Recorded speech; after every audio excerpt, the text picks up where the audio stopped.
4 o'clock in the morning, I wake up, 4:30, 4:45, I'm doing some sort of cardio.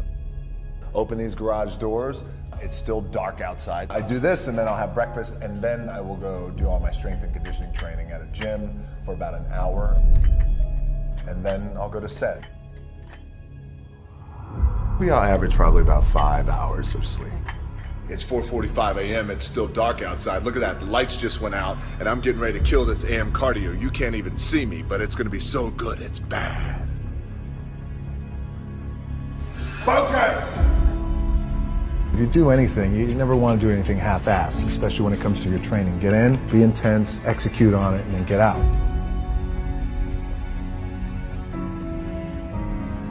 For a lot of guys out there, and I was certainly one of those guys, in my 20s, I thought I had all the answers, didn't know shit. By the way, in my 30s, I'm still trying to find myself, as a lot of guys are out there. Hopefully when you hit your 40s, you're hitting a nice stride.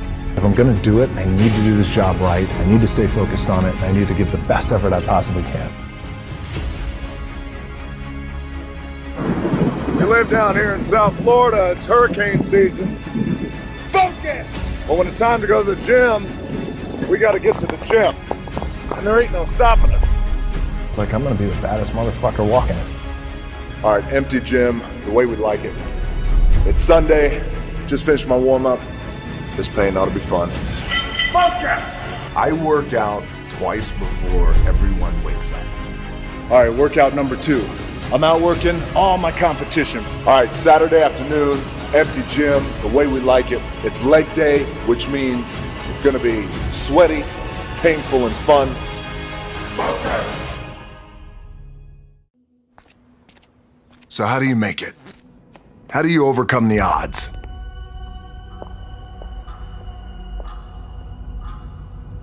I don't know what to say, really. 3 minutes to the biggest battle of our professional lives. All comes down to today. We're in hell right now, gentlemen. Believe me. And we can stay here, get the shit kicked out of us, or we can fight our way back into the light. We can climb out of hell. Or you could be like me.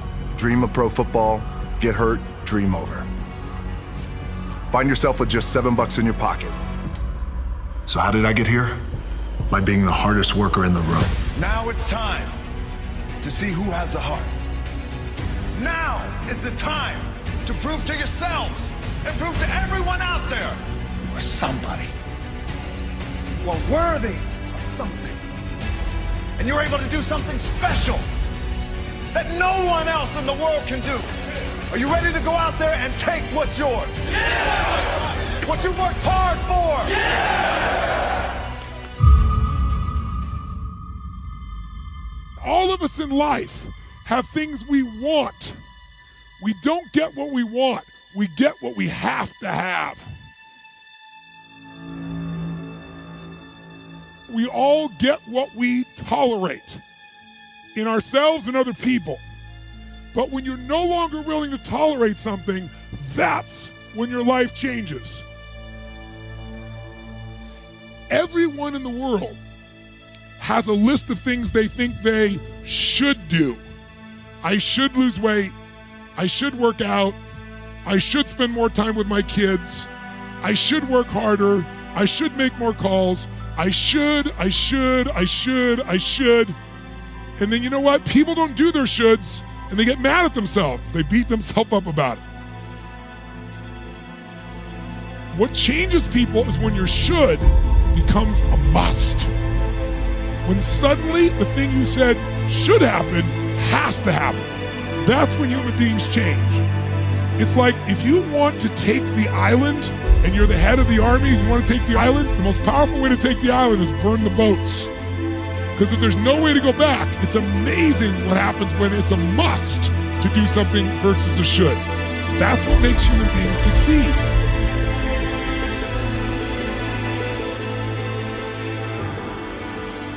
Ego is the success inhibitor. You have to do your best not to make decisions based off of ego, for sure. success and failure are generally slow processes. Either slowly building things up or gradually tearing them down.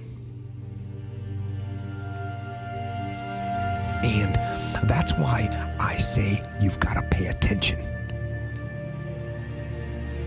You have to watch. You have to watch every single second. Because those seconds, they turn into minutes.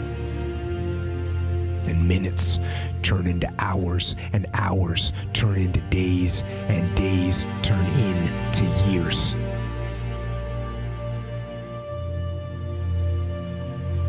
And so, that second that just went by, that counted. And so did that second. And so did that one. And in those precious seconds, you were either building or you were decaying. You were either gaining ground or you were losing ground. In that second. And in every second. Every second counts. So, make every second count. The dream shattered, sent home with $7 in my pocket. I was like, wait, no, I gotta play in the NFL eventually. Those are my big goals, that's my dream. You realize that playing in the NFL was the best thing that never happened, because it got me here. So my point is, look, you're gonna get your ass kicked, we're gonna get the shit kicked out of us. You gotta get up, you gotta have faith that the one thing you wanted to happen oftentimes is the best thing that never happened. So have faith and just keep that in mind and keep plugging away.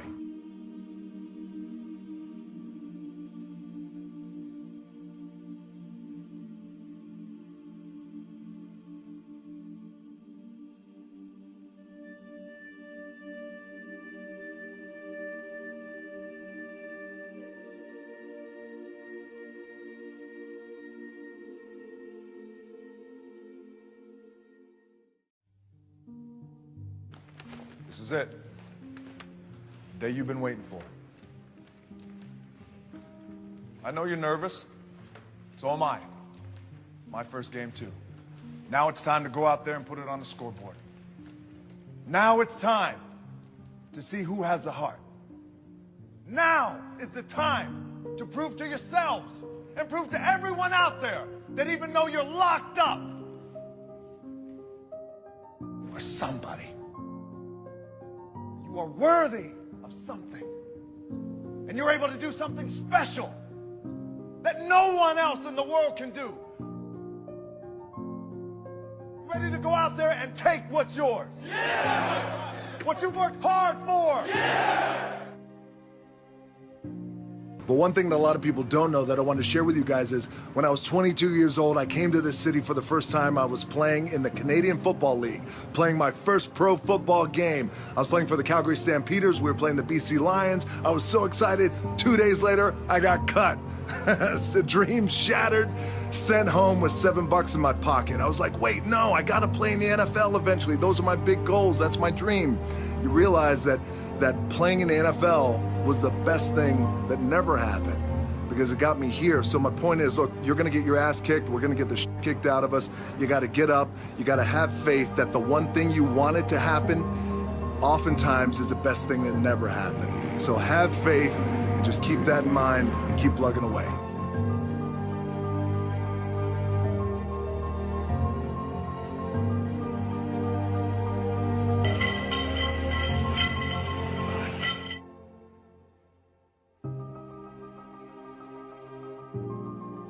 Can't play football forever. I played for 10 years. You can't be in the ring forever. You can't be in the octagon forever. You can't be in a boxing ring forever or a football field, but you can always train and get better and push yourself. Just bring it. That's it. just bring it. I'd say that in my everyday life in terms of my challenges and things like that.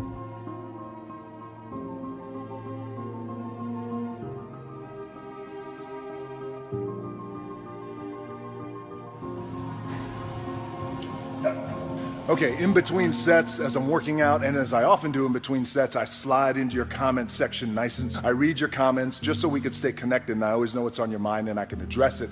So somebody just asked me a cool question, said, DJ, you're on top, where could you possibly go from here? And you always talk about outworking your competition. Who's your competition? It's a great question. Thank you for the compliment, by the way.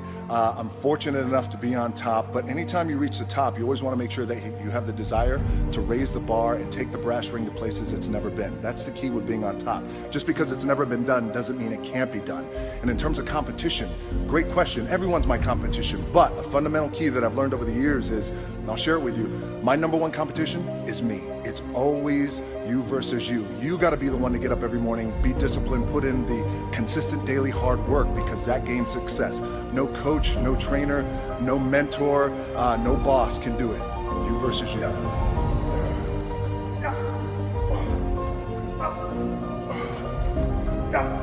Double.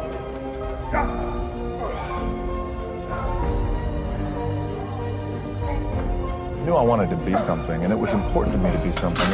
It was important to me that I didn't fail. But by the way, and if I did fail, at least what was also important was the lesson. And I didn't realize that until I got older, because you know, when you're in it, you're in the grind, you don't really recognize those things when you're younger, but I could recognize them now and the importance of them now. And just in terms of the drive and the determination, a lot of it was experience too.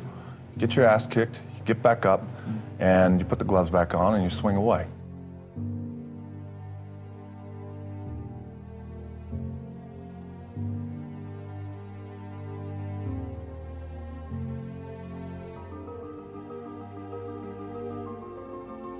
All right, Saturday afternoon, empty gym, the way we like it, tripping over here. It's leg day, which means it's gonna be sweaty, painful, and fun.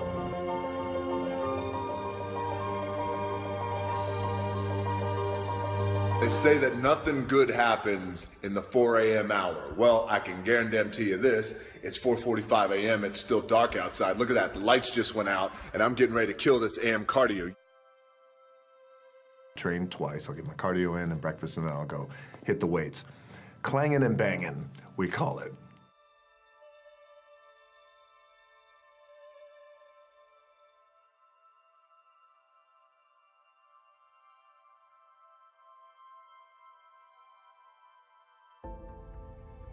You know, the masters make the hardest things in the world look easiest. And in the moments where you push yourself, when no one else is around, those moments have a tendency to lead to success.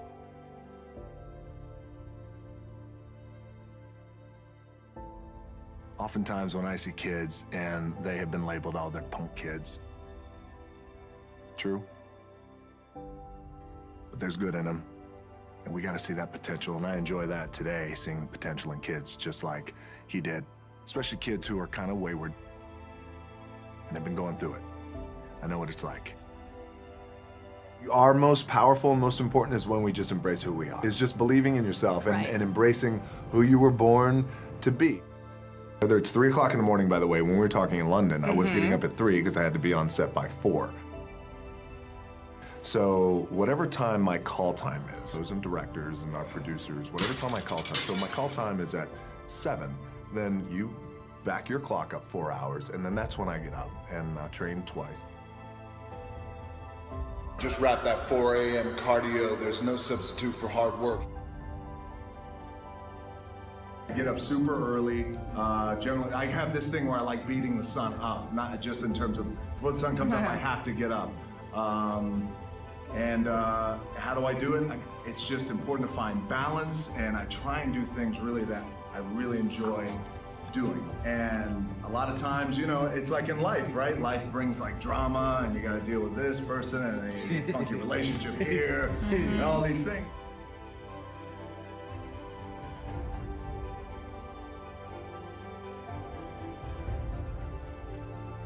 Work 12 hours a day, 14 hours a day, get up at 3 o'clock in the morning.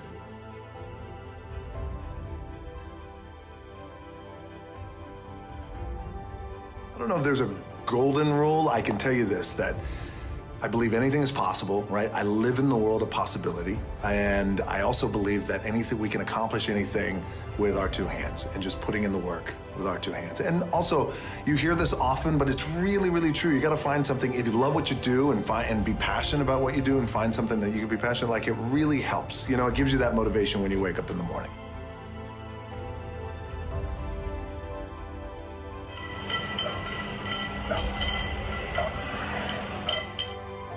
Consistently being told that whatever it is that you want to do, you've got to get after it.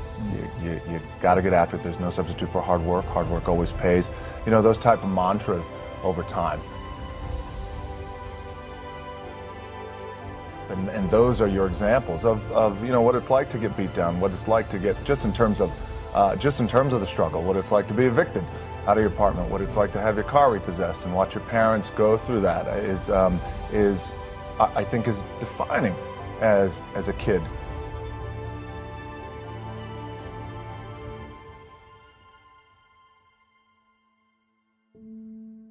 You know, I grew up, there was a period of time where I was making a lot of mistakes, David. I was getting arrested multiple times. By the time I was 16, I was arrested maybe 7 or 8 times, fighting theft, doing a lot of things that I shouldn't have been doing. I was really lucky that I had a couple of people who, along with my parents, who saw the potential in me even when I didn't see the potential in me. And it wasn't until I got older, had a little bit of luck, a little bit of success, that I started to understand the value and the power of someone giving back.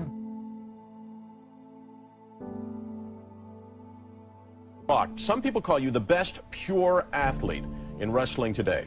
Let's start off with a bit of your history. When you broke in, you were packaged as a part of a wrestling legacy. Your father is Rocky Johnson, or Sweet Ebony Diamond, as Canadian fans know him. Tony Atlas was a family friend, all kinds of family roots. Were you ever concerned that you wouldn't get your chance to prove yourself on your own terms? No, I was never ever concerned about that, because nor was I ever concerned about trying to fill their shoes, because my dad's, they were just too big, you know, my grandfather as well. But at the same time, I always knew that one day, whenever I got the opportunity, I was just gonna make it happen. Persistence and hard work. I knew one day it was gonna happen. When I made up my mind to get involved in the business that I have a passion for, that I grew up in, I knew that there's gonna be a time where the success will come. And that's through hard work and consistency. It's you know, the same old story, things like that. So it's surprising to a degree, but I was well aware that it was going to happen. All starts with this. 2 hands, putting it to work. You know, there are remarkable people who come into the world from time to time, and there are people who do find out over decades-long periods what they could be like if they were who they were, if they spoke their being forward. Now, when I was 15 years old, I had a very important person in my life come to me and say, "Who's your hero?" And I said, "I don't know, I got to think about that. Give me a couple of weeks." I come back 2 weeks later, this person comes up and says, "Who's your hero?" I said, "I thought about it. You know who it is?" I said, "It's me in 10 years. I didn't start out thinking this is going to replace my income. This is going to be, I just did it as a passion project. And I think if people have a regular day job, if you could just find one thing that you do as a passion project and just keep building on it, just keep watering it, keep adding fertilizer, keep giving it attention, keep giving it focus." So I turned 25 10 years later. That same person comes to me and goes, "So are you a hero?" And I was like, "Not even close."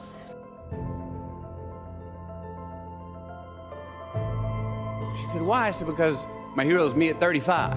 So you see, every day, every week, every month, and every year of my life, my hero is always 10 years away." It's soul killing. They're stuck in traffic all day, and then they're stuck in a cubicle after that. There are so many people that are working all day long doing something that is deeply unsatisfying and almost painful to them. And they get stronger and stronger and stronger, and we don't know the limits to that. We do not know the limits to that. I'm never going to be my hero. I'm not going to attain that. I know I'm not. And that's just fine with me, because that keeps me with somebody to keep on chasing. Where does it start? What's the anchor? What's the anchor? I could have all these ambitions, but the key with me is just always finding what the anchor is. Getting up at 4 o'clock in the morning every day before anybody else, and grounding my thought process is in the no one will outwork me. No one. The winners do it, they do it, and do it, and do it, and do it, until the job gets done. You know, if you take people, and I've told you this, and you expose them voluntarily to things that they are avoiding and are afraid of, you know, that they know they need to overcome in order to meet their goals, their self-defined goals. If you can teach people to stand up in the face of the things they're afraid of, they get stronger. And you don't know what the upper limits to that are, because you might ask yourself, like, if for 10 years, if you didn't avoid doing what you knew you needed to do, what would you be like? So I turned 25 10 years later. That same person comes to me and goes, so are you a hero? And I was like, not even close. I was 41 years old. I was unemployed. Closed the second restaurant. It was an $800,000 loss. I mean, that meant our entire home equity line. It meant kids' college. I get just choked up just thinking about how terrifying it was. And so I found myself at the age of 41, like, just feeling like a complete failure. And so you could say, well, in part, perhaps the reason that you're suffering unbearably can be left at your feet, because you're not everything you could be, and you know it. You knew that there was more in store for you, but you couldn't figure out, how do you close the gap? How do you find the power that's in you? How do you discover your greatness? How do you solve these problems? And people that are trapped in bad situations, one of the problems is you feel like this is your future and you can't get out of that. There's no hope. There's no light at the end of the tunnel. There's no rainbow. And if you feel like that, that alone can be incredibly defining and limiting.